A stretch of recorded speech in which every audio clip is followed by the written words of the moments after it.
سبيل الدموع سبيل مريح تنهدى يا صاحي كي تستريح وبث الدعاء.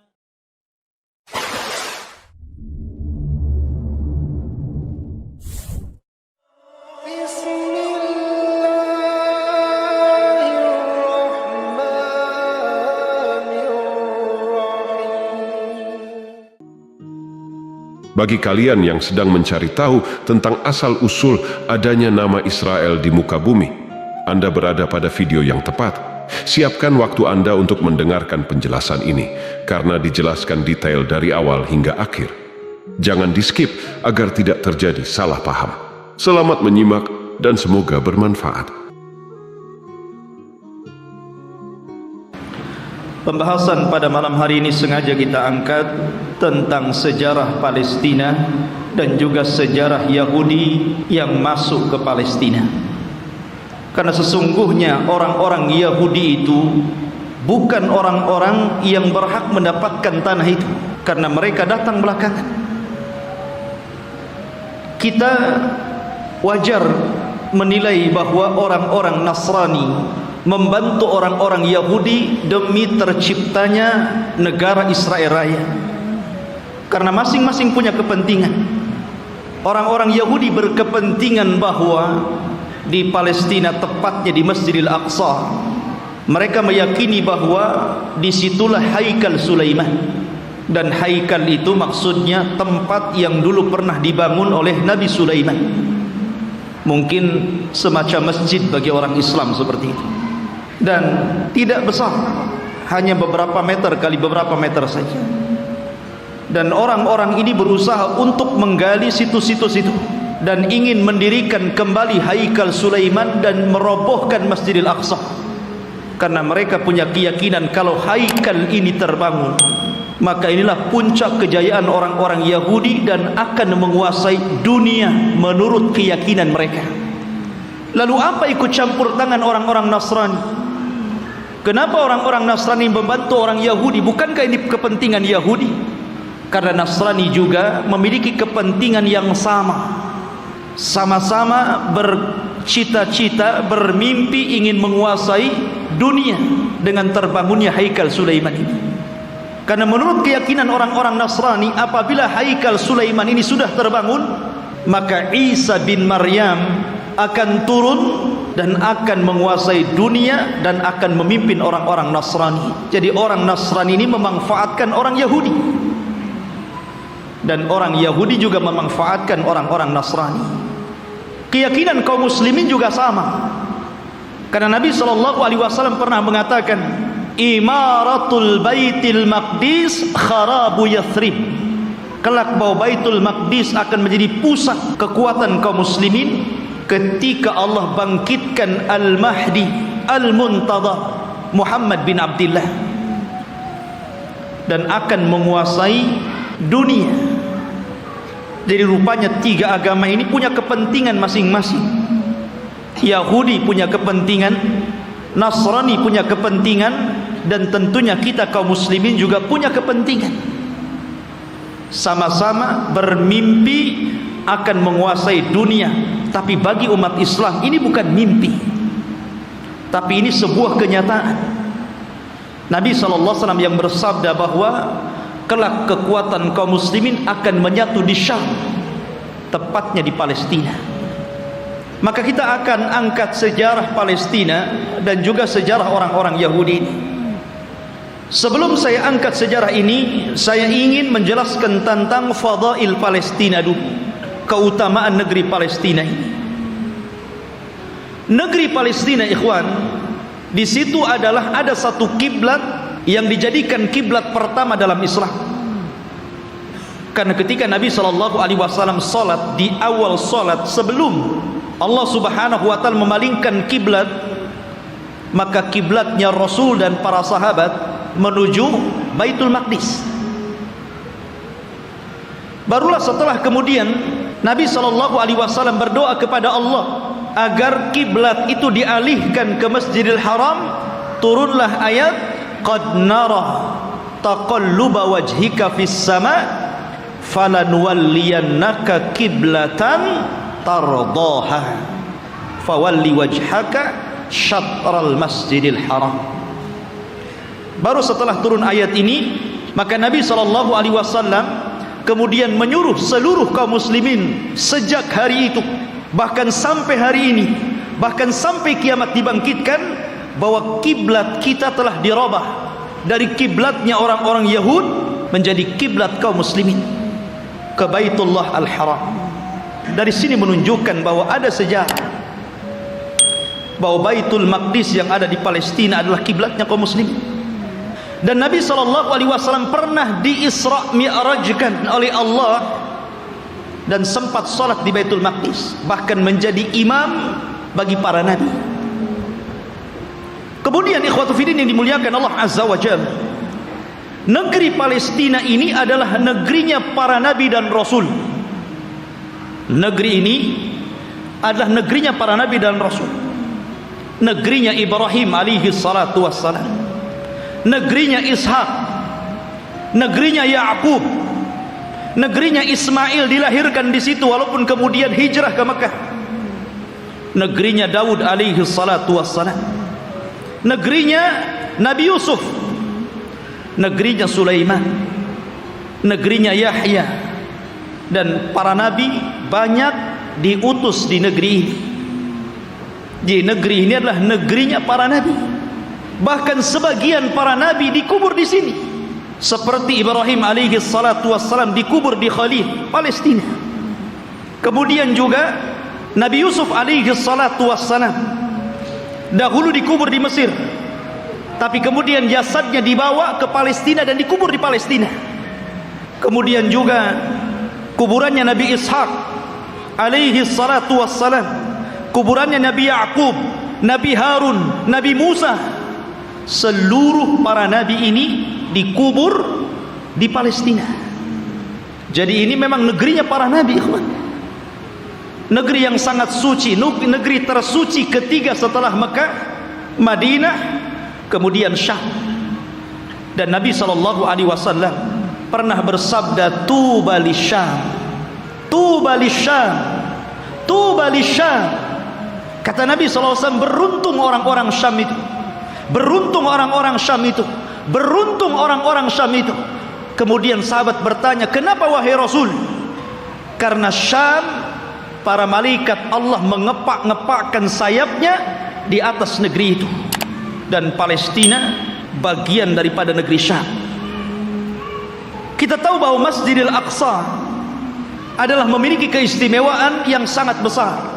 Sebagaimana ketika Allah Subhanahu wa taala menyebutkan keistimewaan Masjidil Haram, kemudian Masjidil Nabawi, maka Masjidil Aqsa juga sama. Orang yang salat di situ sebanding dengan orang yang salat 500 kali salat di masjid-masjid yang lainnya. Ini keistimewaan yang sangat besar. Bahkan para nabi, para ulama, orang-orang saleh banyak berziarah ke masjid ini. Negerinya para ulama, negerinya kitab-kitab. Banyak para ulama yang kemudian terlahir di negeri Palestina. Kita tahu bahwa Imam Syafi'i lahir di mana? Di Gaza, Gaza Palestina. Di sana ada Al-Asqalan. Kita kenal dengan Al-Imam Ibnu Hajar Al-Asqalani, Asqalan Palestina. Jadi banyak para ulama dunia, bukan ulama kecil, ulama dunia, itu lahir di Palestina. Bahkan Nabi SAW melarang tidak boleh safar dalam rangka ibadah kecuali di 3 tempat: Masjidil Haram, Masjid Nabawi, dan Masjidil Aqsa. Kata Rasul, la tushaddur rihal illa ila thalathati masajid. Tidak boleh kalian melakukan safar dalam rangka ibadah kecuali di 3 masjid ini. Salah satunya Masjidil Aqsa. Bahkan Nabi SAW pernah berdoa, Allahumma barik lana fi syamina wa barik lana fi yamanina. Ya Allah, berkahi negeri Syam kami. Ya Allah, berkahi negeri Yaman kami. Di sini Rasul mendahulukan Syam kemudian Yaman, menunjukkan bahwa Syam lebih utama dibandingkan Yaman. Ini menunjukkan bahwa Syam negeri yang penuh berkah, Rasul yang mendoakan. Kemudian juga ikhwatu fiddin yang dimuliakan Allah Azza wa Jalla, para sahabat Nabi SAW banyak yang hijrah ke negeri Palestina, berziarah ke sana.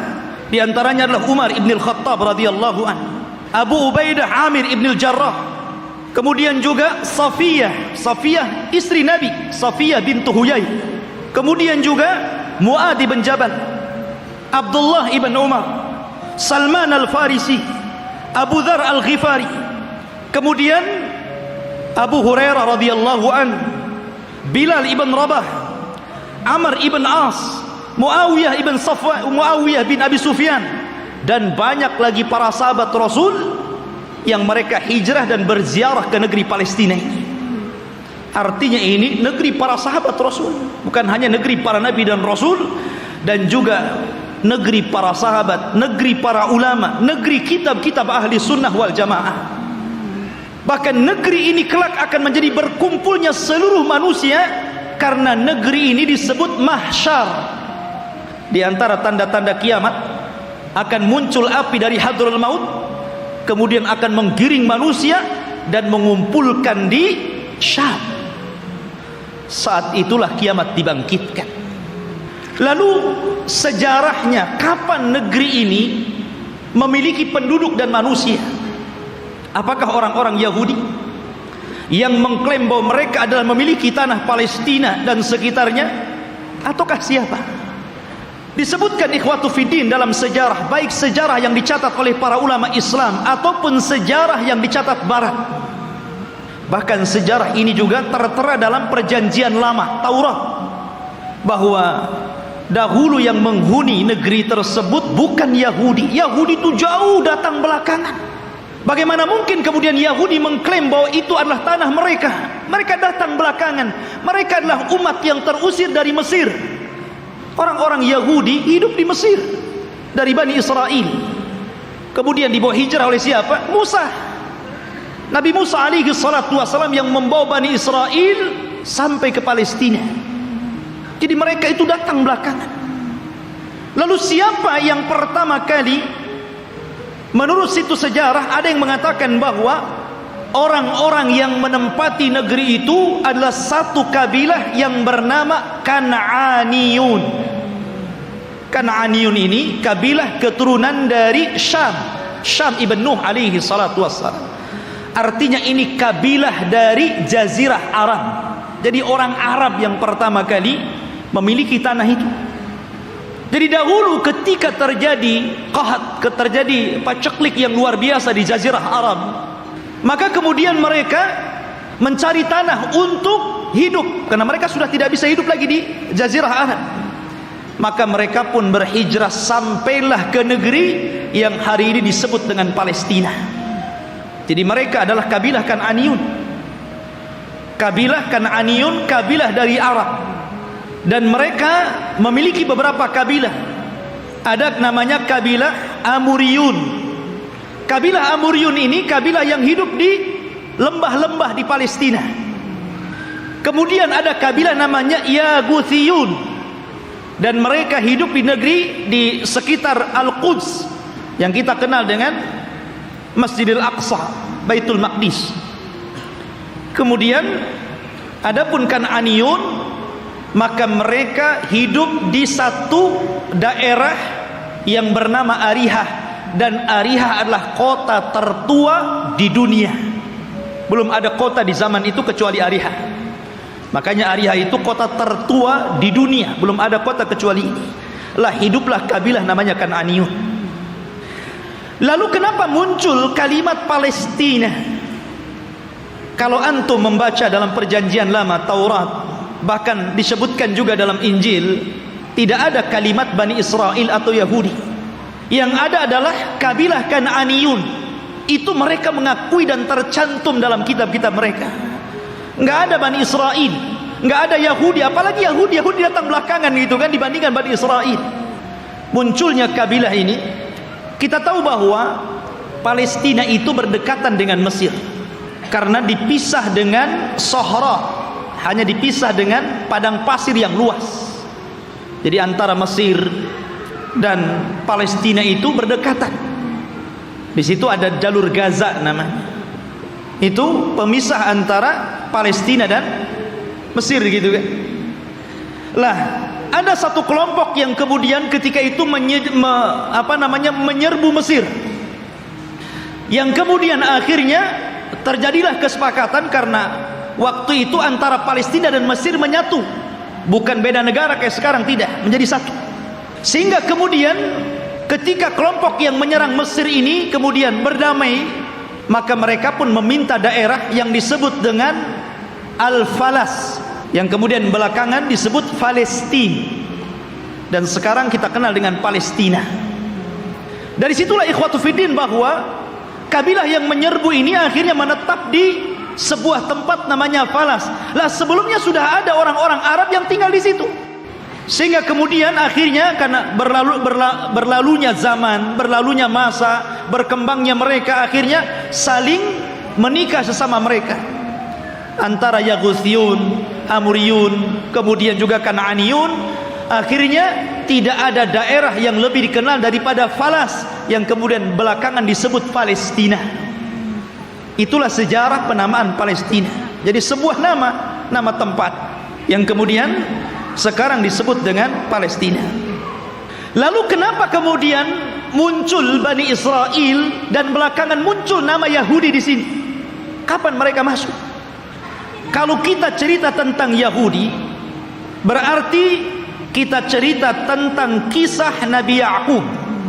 Nabi Ya'qub alaihi salatu wassalam dan anak keturunannya. Sedikit saya akan sebutkan tentang kisah Nabi Ya'qub dulu biar antum lebih paham dari mana munculnya orang-orang Yahudi Bani Israel ini. Nabi Ibrahim alaihi salatu wassalam, ikhwan, itu memiliki 2 istri dan 1 budak. Ibrahim itu memiliki 2 istri dan satu budak. Walaupun yang kita kenal hanya memiliki 1 namanya Sarah dan memiliki budak namanya Hajar. Dia memiliki istri lain dan punya anak. Tetapi yang masyhur adalah dari Siti Sarah. Lahirlah seorang yang kemudian menjadi nabi penerus Ibrahim, namanya Ishak. Nabi Ishak. Dari Ishak inilah kemudian lahir namanya Ya'qub.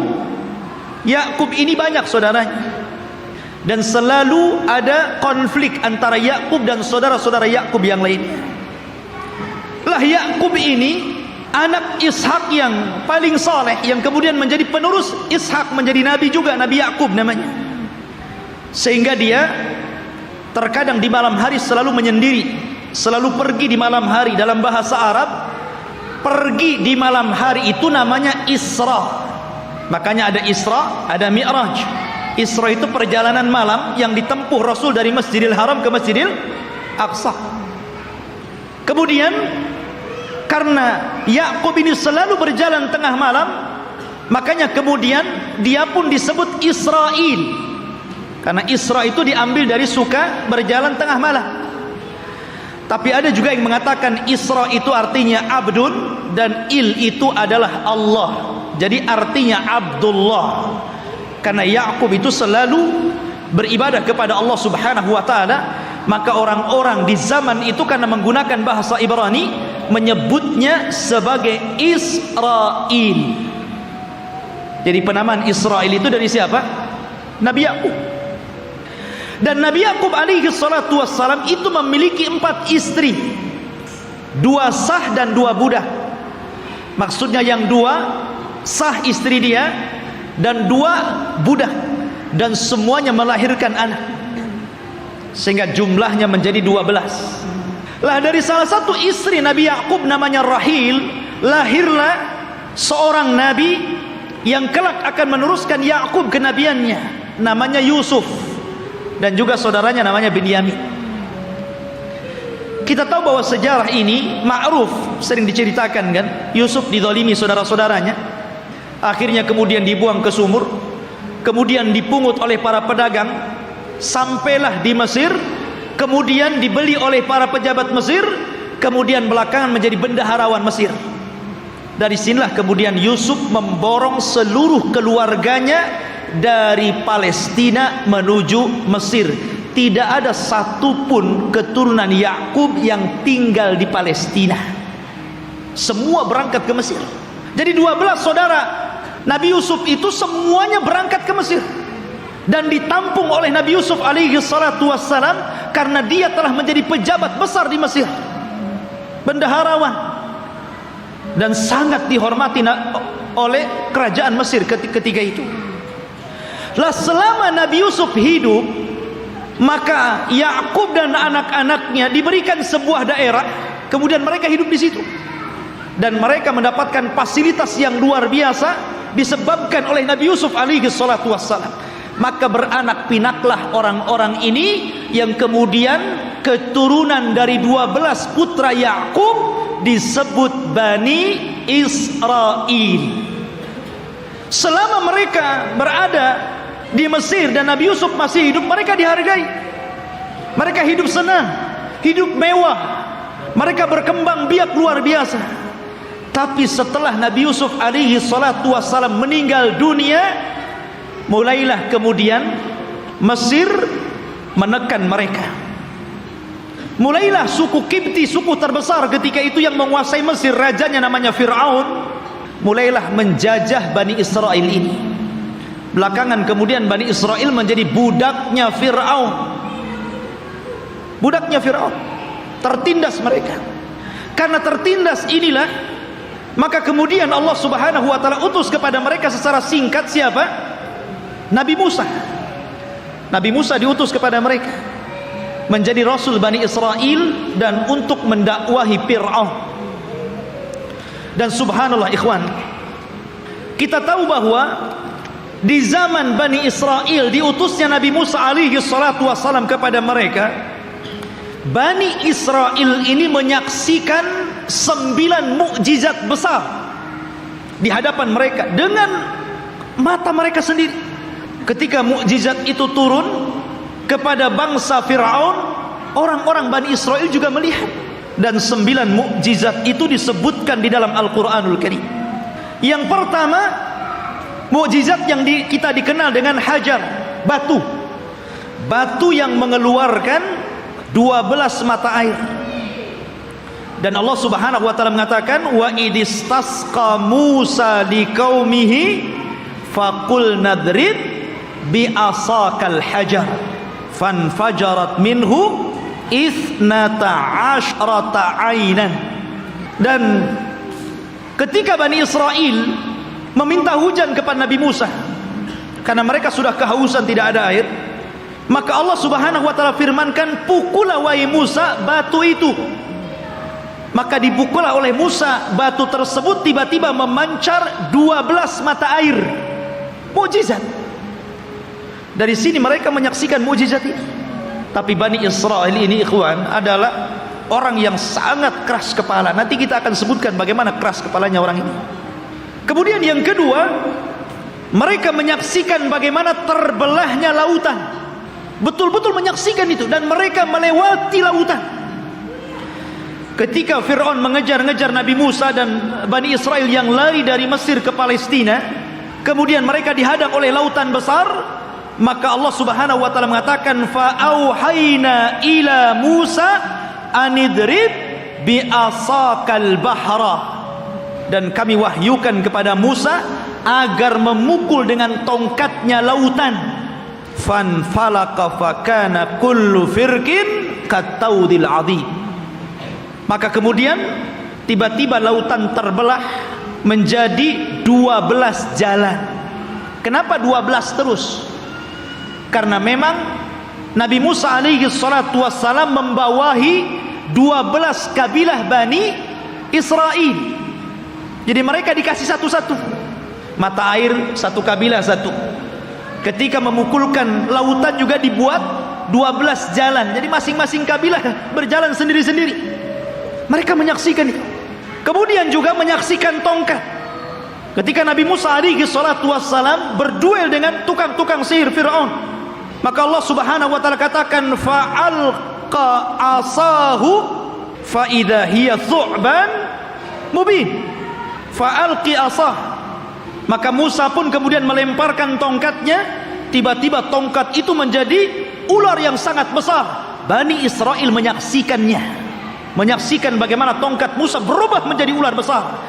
Kemudian juga kekurangan makanan dan hilangnya buah-buahan, sehingga Fir'aun dan juga kabilah-kabilah Fir'aun dari kalangan Kibti, mereka merasa kelaparan, susah cari buah-buahan.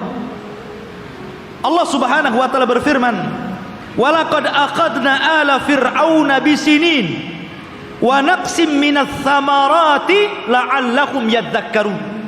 Dan ingatlah ketika kami memberikan hukuman kepada keluarga Fir'aun dan juga para pengikutnya dengan kekeringan yang berkepanjangan dan kurangnya buah-buahan, agar mereka mau kembali ke jalan yang benar. Dan Bani Israel menyaksikan ketika orang-orang Fir'aun kelaparan, mereka justru kekenyangan.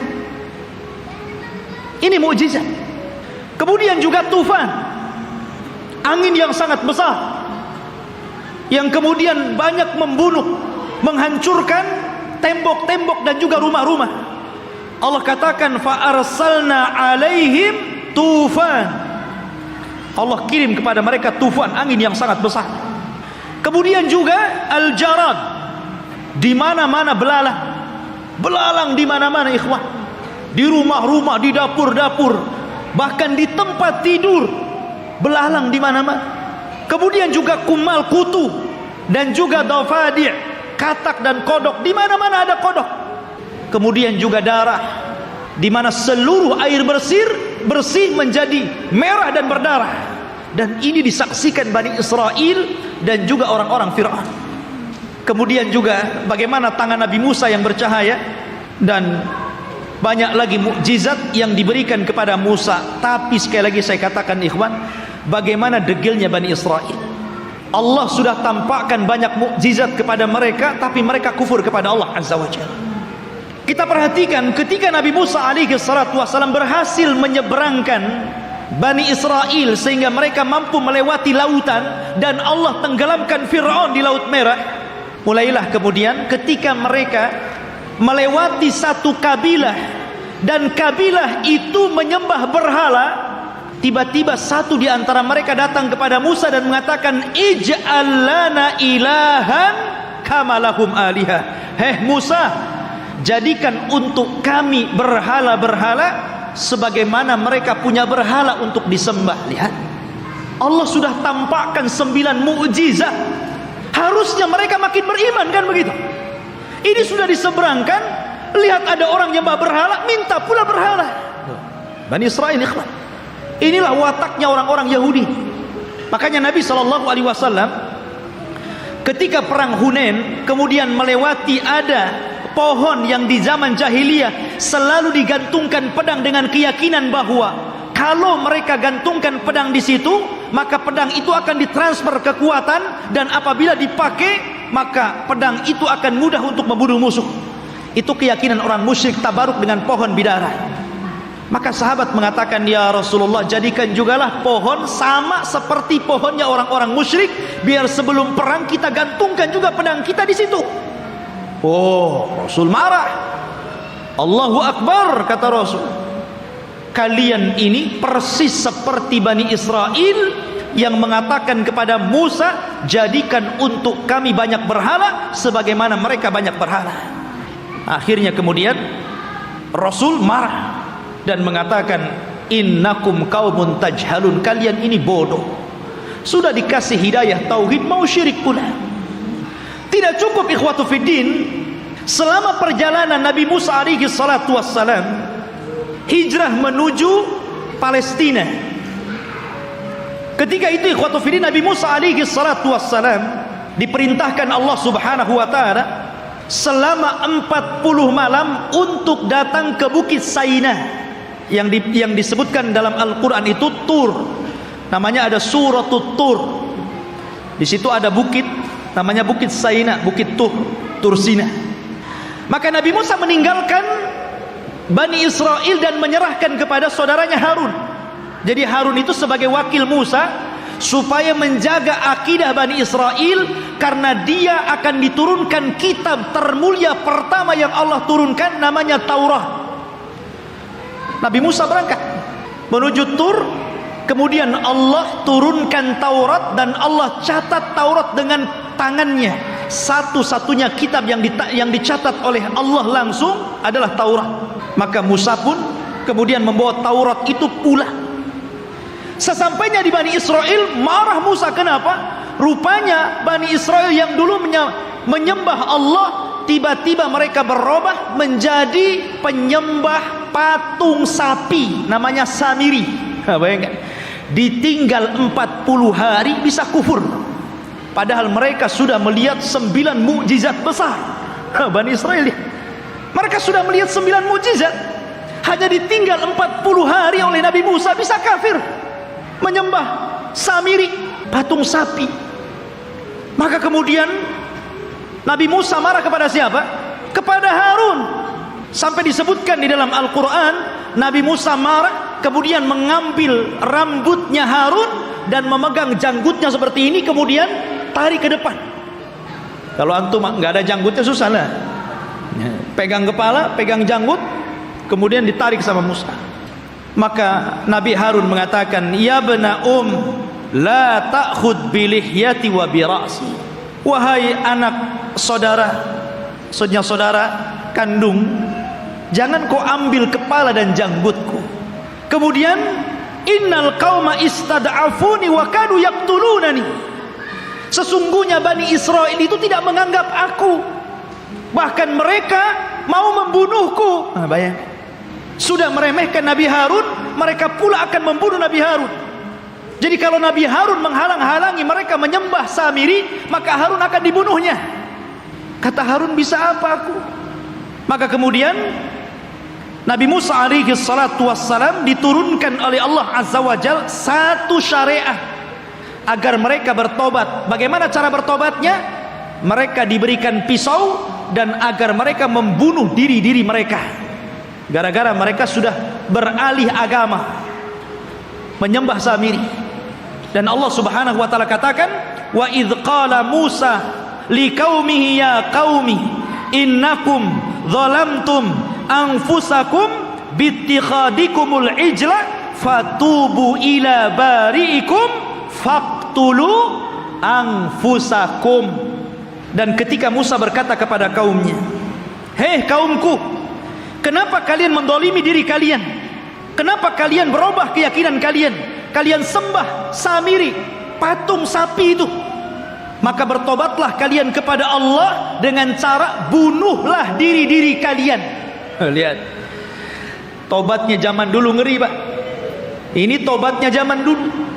Kalau orang sekarang enak tobatnya kan, orang muslim kemudian murtad, tinggal balik lagi syahadat. Orang dulu nggak kayak gitu ya. Kalau murtad ambil pisau bunuh.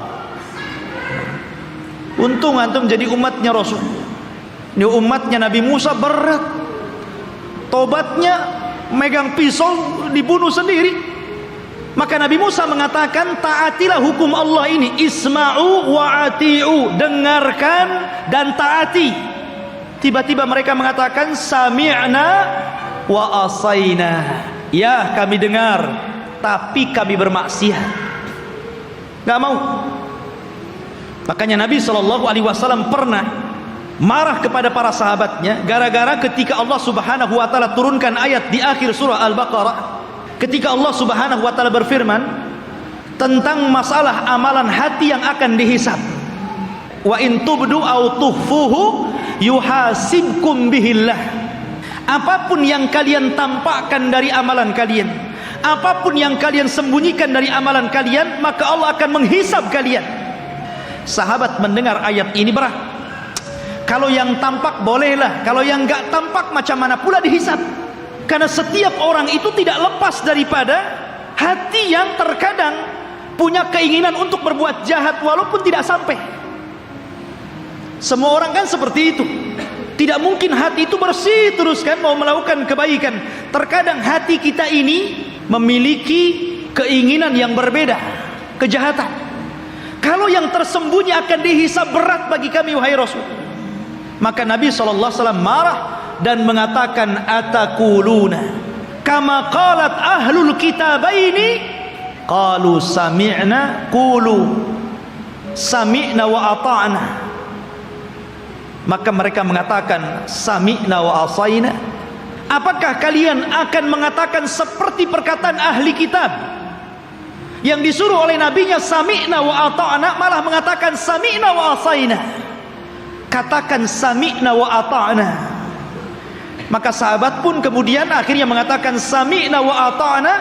Dari situlah kemudian mereka mendapatkan keringanan. Maka turunlah ayat la yukallifullahu nafsan illa wus'aha. Allah tidak akan membebankan kecuali yang kalian mampu melakukannya.